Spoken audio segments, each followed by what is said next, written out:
Welcome back to Space to Lead, the podcast where grassroots leadership takes centre stage, leadership gets to be reclaimed by you, and real people lead real change. I'm Gemma Rose Peacock, and this is the Unshakable Leaders 100 series, a celebration of grassroots leaders reclaiming their power and rewriting the rules of leadership. Every episode, we dive into stories of bold individuals who've leaned into uncertainty, owned their power, and learned to lead from the inside out. We unpack their wins, their stumbles, and the simple shifts. One question, one honest answer, one deliberate pause that transformed their story. In this episode, I'm joined by the brilliant and grounded Amy McLean, who is the founder of Te Kāinga Wāhine, and a powerful Wāhine Māori leader who has gone from working behind the scenes to boldly leading the way. Amy's story is one of deep identity, intuition, and legacy, from a career in accounting and corporate leadership to launching her own Kaupapa Māori initiative for Wāhine. This is a Māmā on a mission to create real change, not just for herself, but for her daughters and future generations.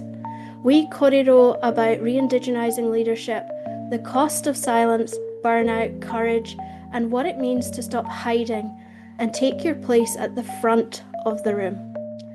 If you've ever felt unseen, unsure, or unready to lead, this episode will remind you of your power. Let's get into it. Well, welcome, Amy. It's so great to have you here on the Space to Lead podcast, as our Unshakable Leader number 4, I think you are. So welcome. Awesome. Thanks so much, Gemma. Thanks for having me. Oh, you're very welcome. Do you want to kick things off for the listeners to tell us a bit more about who you are, what you're here to change, what lights you up? Anything you want to share? Hi, yeah, cool. Ko te tuatahi, e mihi ana kia koe e Gemma, mō te kaupapa o te rā. A really, really cool kaupapa to be a part of. So thank you Kia for ora. inviting me to be here first and foremost. Um, if I introduce myself a little bit, ko ai au, kei te Hmm. tau tōku pāpā on my dad's side. Ko Pirungia te maunga, ko Waipa te awa, ko Tainui te waka, ko Waikato te iwi, ko Ngāti Mahanga te hapu, ko te Papa Orotu te marae. Ki te tau tōku māma, no Scotland, me Scandinavia. Woo! Aho. Ai, e te whanaunga. Yeah. Ai, ko Amy McLean tōku ingoa. So yeah, on my dad's side, born and bred in the Waikato, Tainui girl. And then on my mum's side, actually this year predominantly we've done a bit of like a concerted effort, a bit of looking back at the pathways of where her family have come from, and yeah, very strong leads into Scotland and Scandinavia on her parents' sides. Actually, which actually came out of her doing my mum and dad are doing a course in Te Reo Māori at the moment with Te Wānanga Aotearoa. Oh, yeah. And so, yeah, it was really cool to, timing and everything, but really cool to kind of do a little bit of research, a little bit of rangaho Mm. on our connections across the seas, because I think we have always known, who we are and where we come from here in Aotearoa, on my dad's Mm. side as Māori, but the identity piece on my mum's side has been a little bit less less visible. So yeah, cool to do that, mahi, Yeah, very cool. as a little bit of a side convo. But my my day to day, or my I guess my why and my reason for doing and getting up in the morning is I am the founder of Te Kāinga Wāhine. So Te Kāinga Wāhine is a organization that is here to uplift and support and tautoko wahine Māori in all of the wonderful ways. And so we do that through business and leadership capability development, which is just like flash words for like trainings, events, workshops, coaching, all of those Yeah, sorts of things. I all have the two good young stuff. girls. Yeah, yeah, definitely all the good stuff. I have two young girls and they are 12 and 9, and they're the reason why Te Kāinga Wāhine exists really is because I wanted the world to look different for them when they get Mm, to, when they get to the age where they get to make decisions for themselves and find their pathway in life. I wanted them to be able to step into spaces where wahine Māori have choices and they're not the minority in the room. They're not having to forge their own pathways. mm. They are able to see role models in all of the places and spaces they want to be in. So they're the reason I keep doing what I do, really. Super passionate here, super passionate about uplifting our wahine. I think that, and I think you'll resonate a little bit, Gemma, but I think that leadership, business, all of the things in that space have been defined in a certain way through whatever it is, through a capitalist nature, however we want to describe it. But they've been defined in a way that isn't aligned with who we are traditionally as people, particularly for Māori. And so being able to Completely sort of, agree. yeah, being Mm. able to come back to that in the work that I do has been really important. Bring that back to people. Let's redefine leadership. Let's redefine business. Let's redefine success and what all of that looks like. So, yeah, that's just a very short or long intro into who I am. No, I love that. Let's redefine, let's, re-indigenize is, I think a word I've used a couple of times in the last few episodes. And it's great to come across people who are in a similar line of work, have a similar drive, because that's what I see too, much the same as your girls. It's for the future generations that exist at the moment within my family, with my nibblings, as I call them, my nieces and nephew. And whoever else is still to come. It's like create some, let's create a legacy, let's create opportunities, let's create more equality, all the things that are fundamentally necessary at the moment. So it's great to hear about Te Kāinga Wāhine and its existence and who's behind it and what you and the kaupapa are here to do because it's such important mahi. Yeah. So, Yeah, how absolutely. did you get into this line of work? Can you tell us a bit about your story leading up to Te Kāinga Wāhine? Yeah, I'm not very succinct with my storytelling.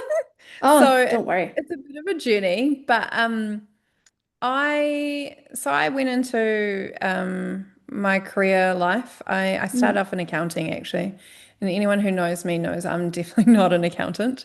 That was a experience and a half. But I started in accounting because I saw it as I want to say like a should have career.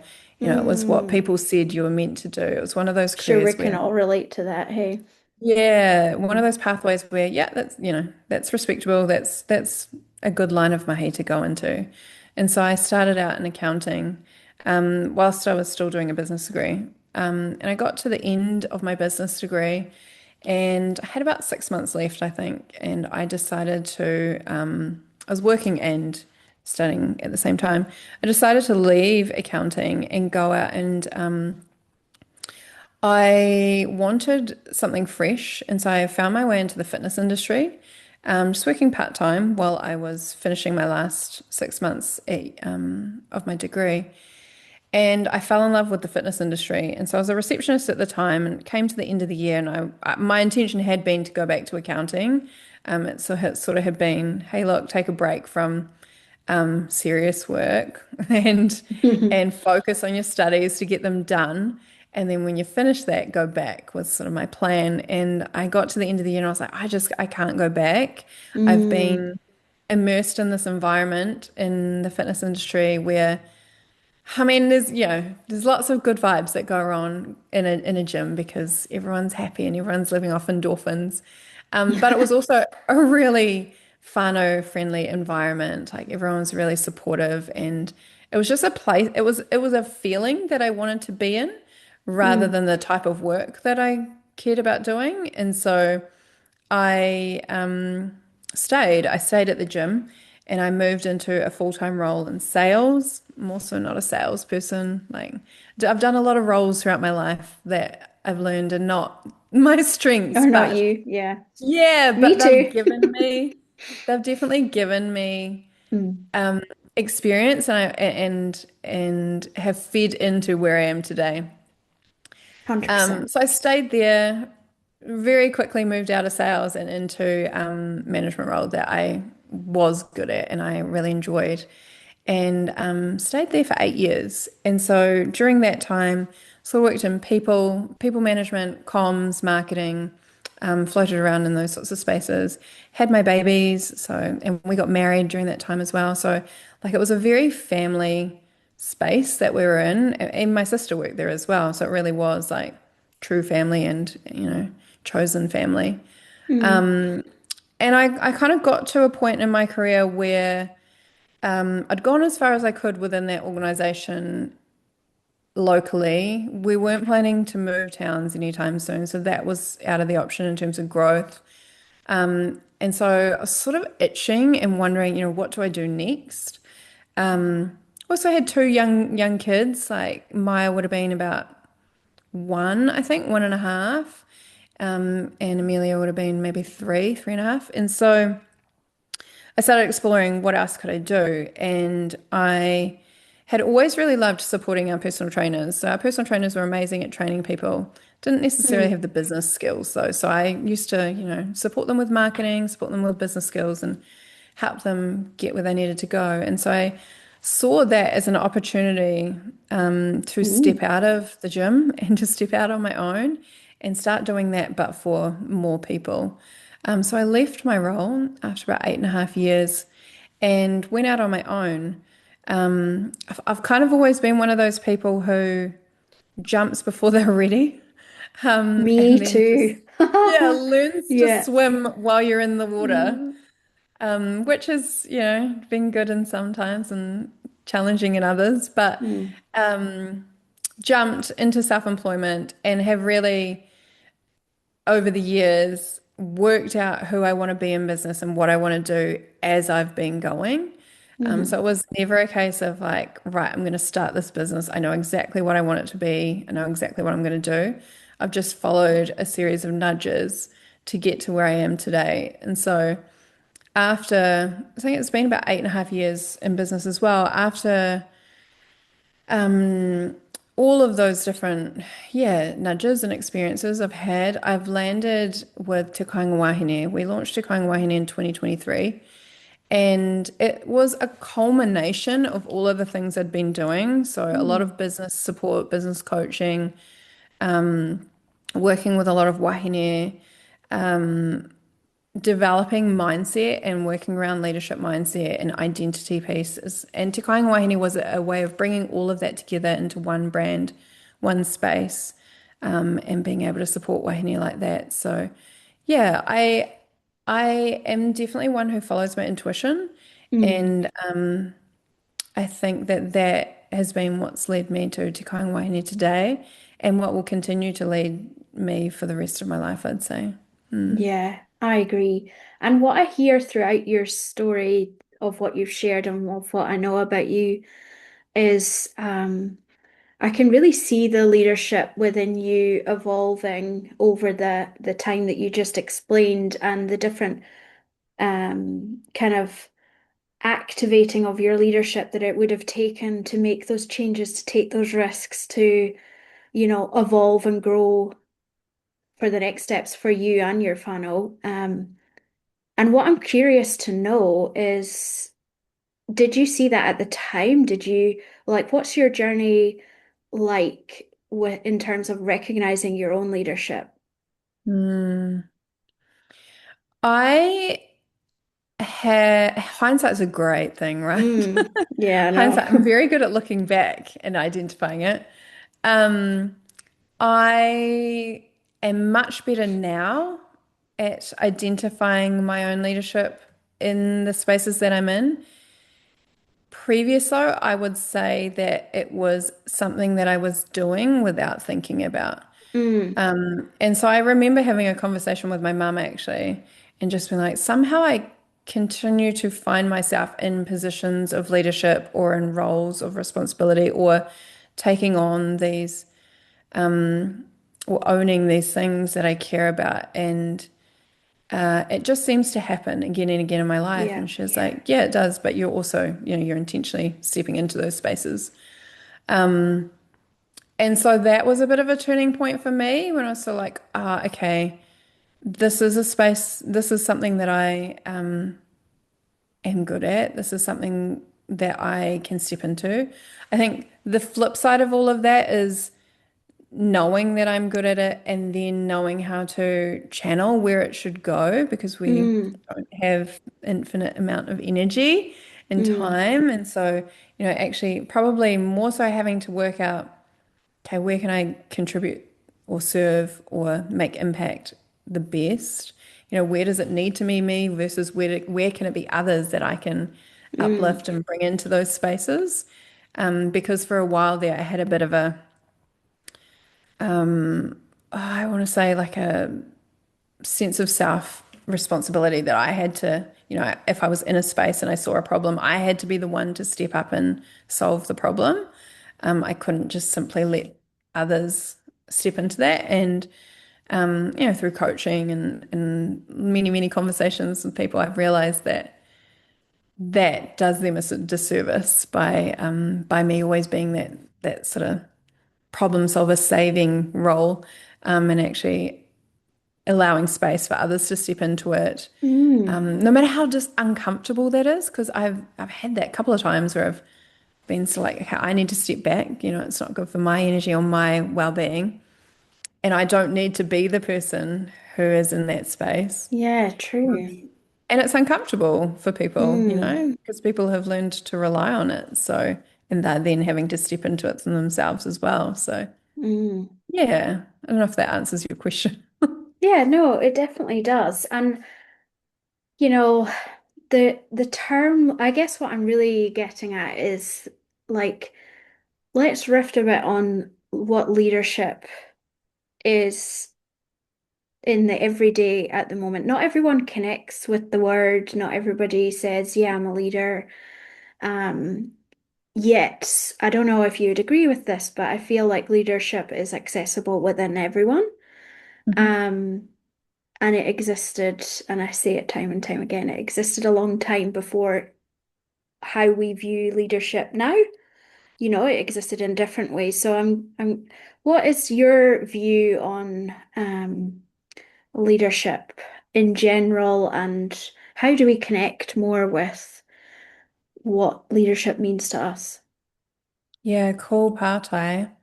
I would say that I look at leadership in a very similar sense to mana, Mm, in that it's inherent in all of us.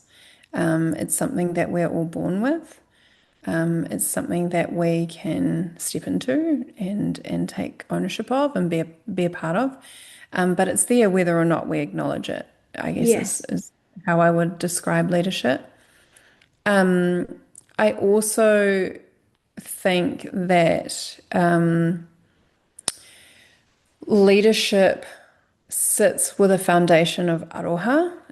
When I think about it, I look at the leaders that I have been role models for me, and I use that in a broad sense because I don't really mean, employers or managers or, Mm, leadership roles. I more mean people, influential people in my life, and the underlying piece for them is that they lead with aroha. They connect with others through aroha. They connect with kaupapa through aroha. And that's a different way of thinking about leadership, I think, than, the mainstream yeah. hierarchical view of what leadership is.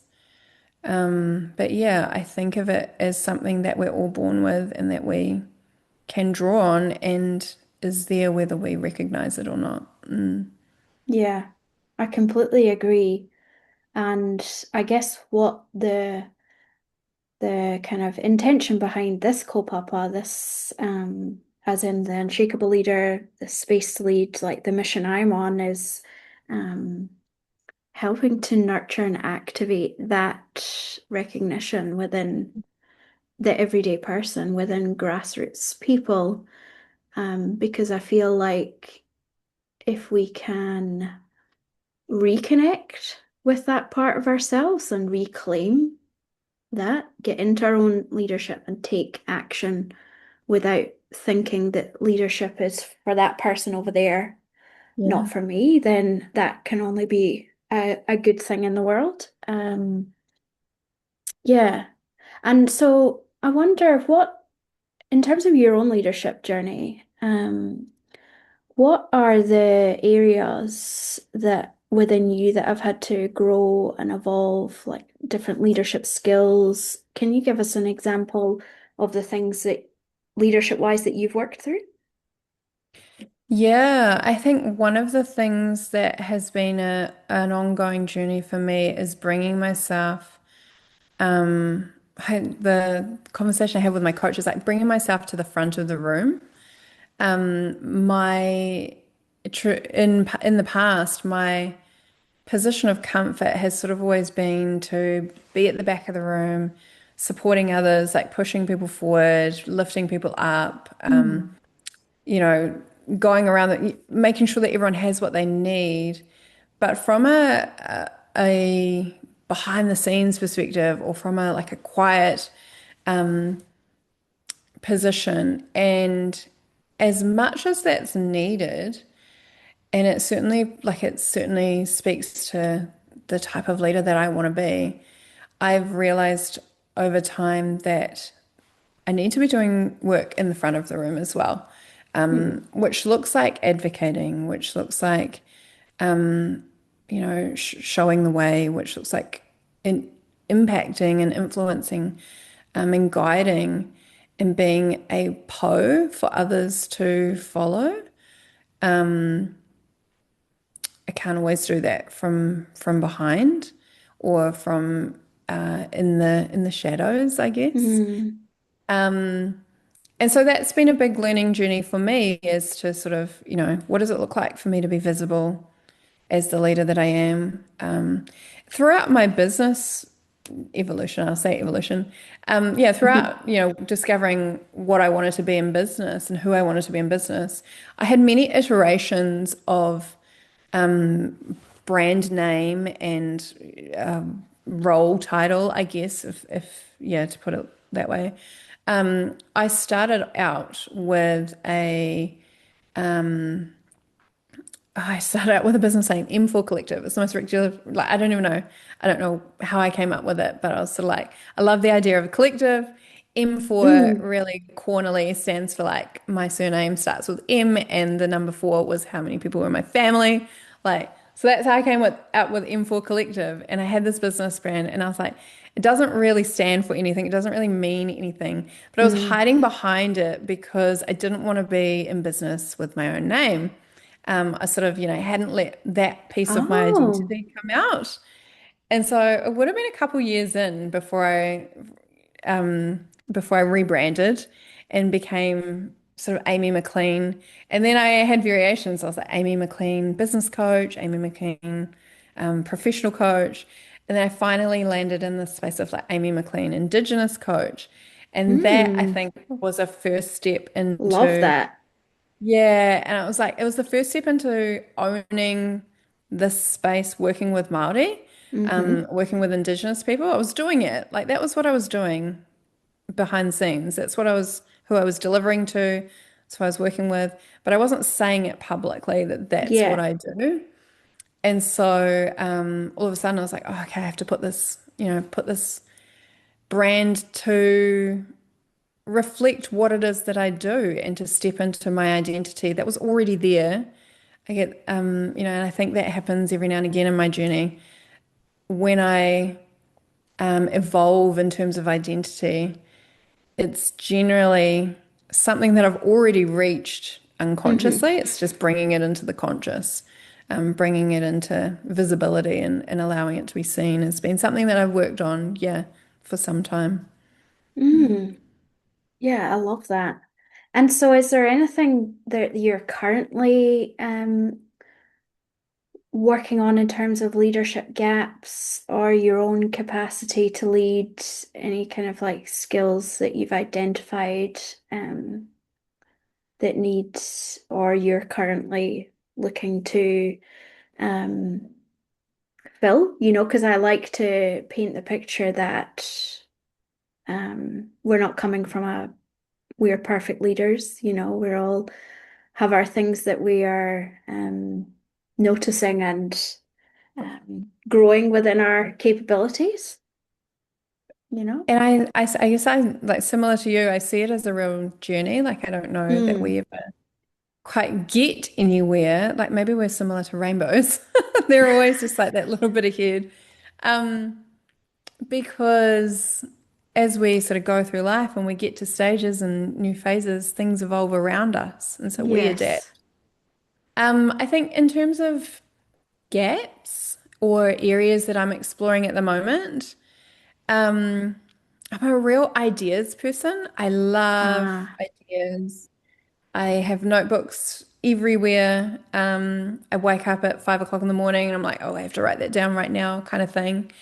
Um, which is amazing and has certainly served me well in mm, spaces and also can be really distracting and really take me off course at times. So, one of the things that I am working around is, being able to capture those ideas and still feed that desire in me that wants novelty or that wants new and exciting and things to sink my teeth into, being able to capture mm, that whilst also still doing the mahi that needs to be done mm, every day. And so finding the balance there, I think, is really important.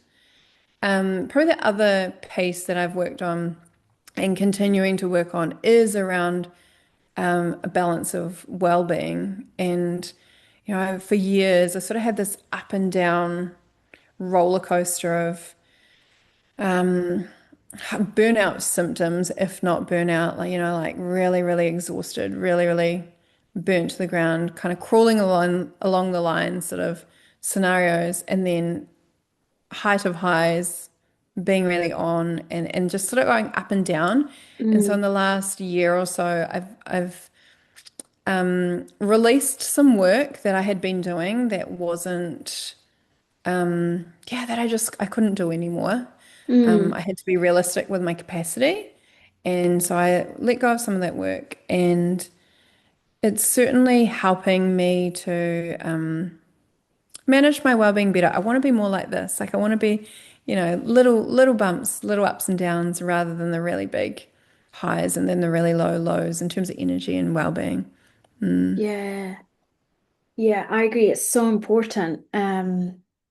And there's a certain prevalence of burnout, and it can mean different things for different people. And so I'm wondering, what is it about burnout that we can actually, what can we see within the problem that we can provide a solution for? So what I really mean is when we talk about the topic of the unshakable leader, people have often asked me, well, what does that mean? Does that mean I've got to be like constant, perfect, on the go, unshakable in that regard? And I'm like, well, you can think of it as how we intervene on ourselves, how we align, because the reality is that being a constant, being on the go,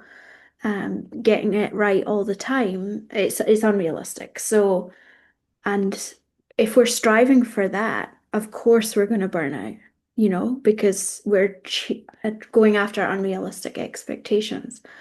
So the idea behind the unshakable leader, which you're number four, um, is about really, in essence, many things. And I'd be keen to know from you what it means to you. But what I'm really getting at is how we recognize, first of all, that we're off track and what our action plan is to then realign and get back on track. Mhm.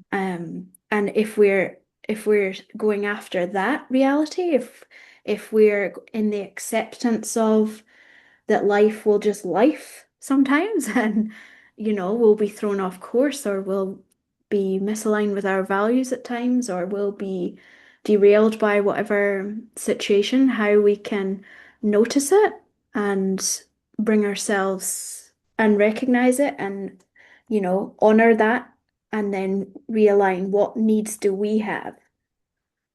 Often asking like what is actually needed here for me, for my whānau, for this workplace or wherever we are. So, what does being an unshakable leader mean to you?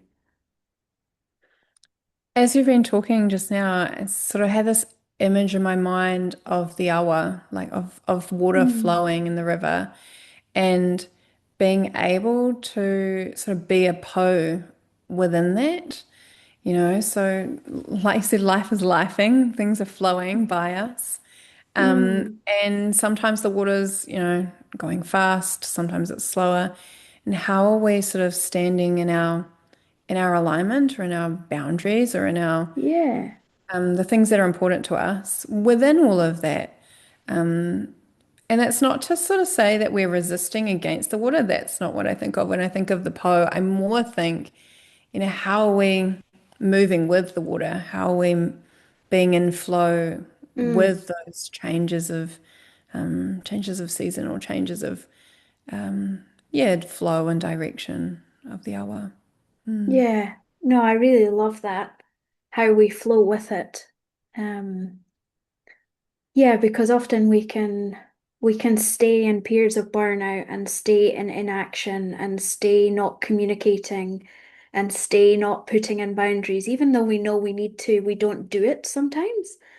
And so if we can activate the fact that leadership resides within us, get the support, ask um, for that help to figure out what's the next step. Or if you do know it, you know, getting that next step out there and in action, then we can get better results for our within our homes, within our communities, within our kaupapa, whatever it is. So I love that visual of the awa because a couple of people have said to me that they see the maunga, the mountain. Mm, So I love that people are bringing nature into the meaning. yeah. It's yeah. And for me, I see that in terms of re-indigenizing leadership. I just love that even more, bringing in the natural environments. Yeah. There's So, so oh, on you much to go. learn. Oh, sorry. I was just saying there's so Go for much to it. learn though, right? From, Hmm. you know, um, our Indigenous ways of doing and being.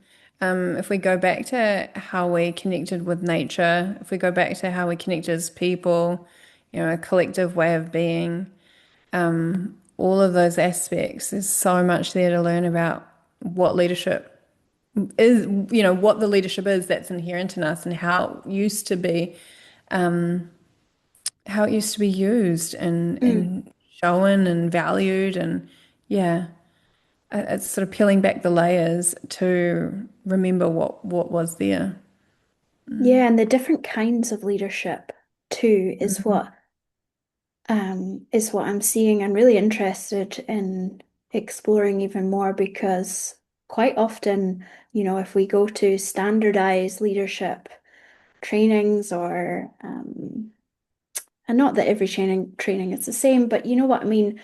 There's when there's what we take as, I guess, what we've when you talked earlier about capitalist or patriarchal standards towards leadership, it's very copy paste. This is how to be a great leader. And it's very step, step, step, step, and boom, you're expected to kind of be that type of leadership. And I've seen in the past in leadership situations, some leaders I've come across or been around, and I see the mismatch, the misalignment between um, the mask of what I should be as a leader and who I really am. And I've often wondered about what that's attributing towards people burning out or not getting the results they're after or not performing to the levels they know they're capable of. Yeah. Totally right. I think, you know, for a lot of us, the systems that we operate within, they just weren't built for us. They No. weren't created for us. And so we're trying to, and I say that, obviously I work in spaces with Wahine Māori all the time. So that is definitely one of the narratives we have. But I say that even more broadly.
Women, like systems weren't built for women to be in positions of leadership or in power of leadership. Yeah, all the way back to sort of colonial settlement here in Aotearoa, Yeah. where what came in was so different to how we viewed women, how we viewed wahine. And so being able to sort of teach leadership or explore leadership with people today in a way that says, hey, actually, there's a different way we can look at this. There's a different way that we can operate in here. Leadership looks different to what we've potentially grown up with. It's a really special space to be able to work in. Yeah, I agree. It really is. It's there's so much opportunity to create real lasting, impactful change around leadership for women and for those that face marginalization of other kinds, because I'm a big advocate for diverse leadership because I feel like the more different lens, different viewpoints, different just differences that we can bring to leadership globally in all sorts of industries and levels of power, all those systems, the more we can define them for what is actually needed and what is actually important. So that's what I intend to do with this space, with Space to Lead as a podcast and as a initiative in general, is to have create safer spaces and be a part of creating more equal opportunities, equal access to leadership development, to so a real similar mission that you have with Te Kāinga Wāhine, and yeah, I'm looking forward to seeing what comes of it. But this is definitely my calling at the moment. Love that. That's Yeah, fantastic. yeah, it's very exciting. But really, the other thing I wanted to ask you was just kind of rewinding back to our last question is around those. qualities of like leadership, unshakable leadership, however you want to put it, re-indigenize leadership, what are the things that really realign you back to the kaupapa, back to like when we talked earlier about my definition of being unshakable, like how do you intervene on yourself when needed? Yeah, good question. I'm gonna think on that for just a sec. Yeah, go for it.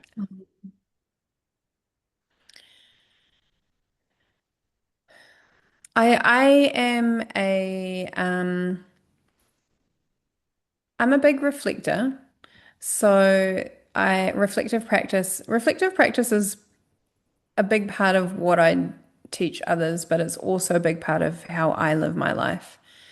Um, because I think that it gives a lot of insight Mm, into into alignment, into whether we're aligned with what we want to be aligned with. Um, I was talking to a friend the other day about this, but sometimes it's just like I have to have some tough conversations with myself, in the way that I yeah. would talk Ho to ho. my children or, Mm, family. Like, what are you doing? Why are you doing that? It, I have to have those conversations with myself as well at times because mm, if it's not something that I would want for others, if I can see someone else off path and I can have a conversation with them lovingly as well, there's a lot of kindness in the way that I approach it with others. I have to be willing to do that with myself as well. hmm. So, A, having the conversation, but B, also being kind to self and understanding that there's a reason why we go off path at times. There's a reason why I'll be following something that I'm following at the time. So, what is that? Understanding what Mm, is that? And also reminding myself of, what's the bigger picture here? What's the piece that's going to draw me back in? And it really is always my girls are like the big driver for me in the work that I do. But also I've thought about it before. You have those low moments in business where you're like, oh man, I've had this before. I want to throw it all in and I want to go and mm. work at the strawberry farm up the road. I'm like, I Yeah. don't want to even go and I don't want to go and do a job that has lots of brain power. I just Yeah. want to work at the strawberry farm. Not, love the strawberry farm, but I just want to pick strawberries all day. That sounds amazing to Mm. me. But when I get in those low moments, I think about, if the work still needs to be done though, the work that I'm doing, the purpose, the vision, the mission, all of that still needs to be done. And yes, someone else might pick up the mantle at some point, but I've got skills that they need to be used. Like I have this need to serve, this need to contribute to the world. And I think it does them a little bit of a disservice if I'm not out there and using them. So Absolutely. um, There's a cost. There's a yeah, cost yeah, to other people. Yeah. exactly. So reminding myself of that, Mm. um, you know, back on the bandwagon, I've got my heat to do. Yeah. The mission's not over yet kind of thing. Yeah. Yeah. Yeah. It's funny, isn't it? About finding those drivers, finding what is the thing that makes you go, ooh, I'm not okay with that. And one of my Mm, drivers is the cost to the impact that I want to see happen in the world. And mhm, for a while, I was sitting on the sidelines and expecting, to vote for someone to do it or to wait for that another person to stand or speak or that I could get behind. And then I thought, I had that aha moment because I thought, well, if I'm not the one willing to start voicing the things I need to voice for the impact I want to see in the world, then it's just not going to happen. And that I'm yeah. not okay with that. It was the cost factor to other people that, and similar to yourself about shaping the world we want to see for the next generation, for the mokos down the line. So yeah, it's funny what drives us, hey? It's a little bit sort of what I talked about earlier, where I had to kind of release some work that I had Mm. been doing it for a few years. I had gotten to a point in my life where I was like, oh, I'm doing all these really cool contracts, doing some really amazing mahi. It has great impact, like all of the, values, tick, tick, tick. The only problem with it is it's my well-being is at max Mm. capacity and not doing well, but also it's not allowing me to drive home on my core mission. Mm. I was being led by other important missions, very important missions, but it wasn't Te Kāinga Wāhine's mission.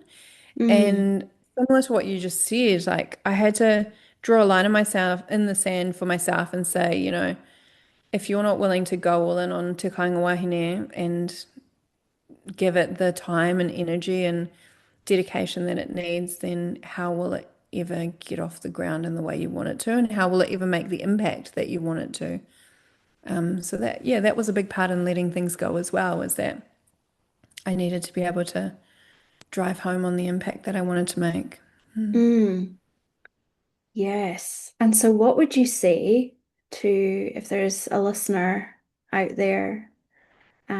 What would you say to someone who's in that position at the moment where they've just gone, oh my goodness, I know what the cost is of my not stepping into my leadership. What would you say Mm. to them to encourage them to take up the space? I would say to them, they've identified what the cost is in not taking up their leadership. I would say to them, double down on that. What is it going to look like in 2 years' time, 5 years' time, if you still haven't taken those steps to leadership? Because you Mm. can see the cost today, but what does the longer term cost look like? What does that look like for the next generation? You know? And if you're okay with that, then sweet. But if you're not okay with that, now you need to take action. It's very simple. It's a moment to stop talking about it because we're so good at talking about Oh things. my goodness, Honestly, we really are. Yeah. we're amazing at talk. And I have conversations with Wahine all the time. We are great at yarning, and I have said to them many times, we could yarn all day long. We could have these conversations all day long, but what are we going to do?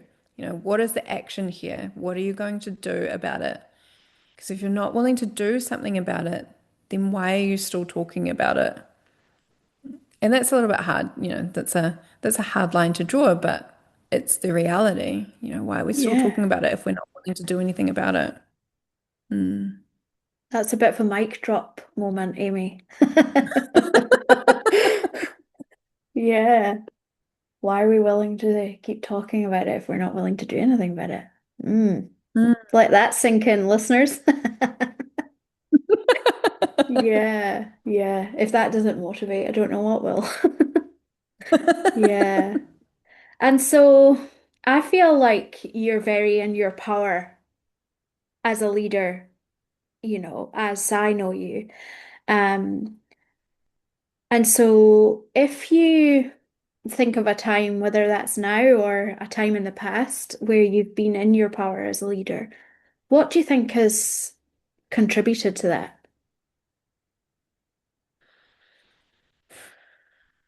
I think it's a strong sense of identity, that certainly contributes to it for Mm, me. Really knowing who I am, what I stand for, my values, where I come from, and not just in the sort of whakapapa sense where I come from, but also in terms of the journey that I've been on.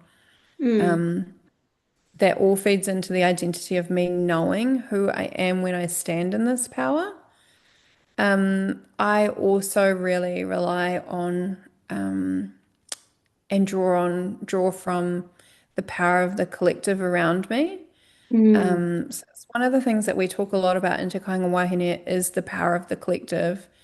And it's a way of being, it's sort of going away from this individualistic system, and living and being in a true collective.